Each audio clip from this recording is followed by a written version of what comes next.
మరి మాటికి చీటికి పేర్లు మార్చేటటువంటి ప్రభుత్వాలను చూస్తున్నాం మనం. అనేక పేర్లు మార్చుకుంటూ వస్తున్నారు.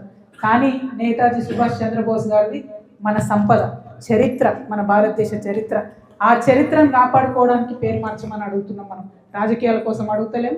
ఏదైతే అండమాన్ నికోబార్ అని ఉందో అది పెట్టిన పేరు ఎవరు పెట్టిన? బ్రిటిష్ వాళ్ళు పెట్టిన పేరు. అది మన ఇండియన్స్ పెట్టుకున్న పేరు కాదు.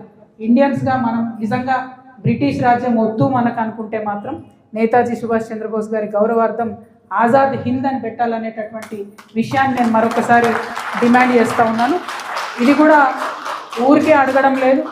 ఆనాటి కాలంలో బ్రిటిష్ ప్రైమ్ మినిస్టర్ బ్రిటిష్ పార్లమెంట్లో చెప్తారు, ఏ అట్లీనైతే మనం తిడుతూ ఉంటామో ఆ అట్లీ అనేటటువంటి ఆయన ప్రైమ్ మినిస్టర్ చెప్తాడు, మేము సుభాష్ చంద్రబోస్ గారు దేశం బయట ఆర్మీ రేజ్ చేయడంతో, మాకు వ్యతిరేకంగా ఒక ఆర్మీని క్రియేట్ చేయడంతో ఈ ఛాన్స్ ఇవ్వద్దని, ఆ భయానికి కూడా మేము స్వాతంత్రం ఇస్తున్నామని ఆయన ఆన్ ద రికార్డ్ బ్రిటిష్ పార్లమెంట్లో చెప్తాడు. అటువంటి గొప్ప వ్యక్తిని డెఫినెట్గా మనం సంస్మరించుకోవాలి, వారి జ్ఞాపకార్థం ఉండాలి. It is a national memory, it is not one persons history. That national memory has to be restored.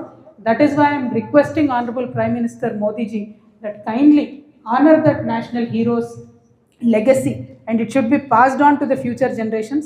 That is why Telangana Jagruti today is writing to your honorable self to make sure that the Andaman Nicobar Islands are renamed and named as Azad Hind, and we hope and believe that the government will positively reciprocate.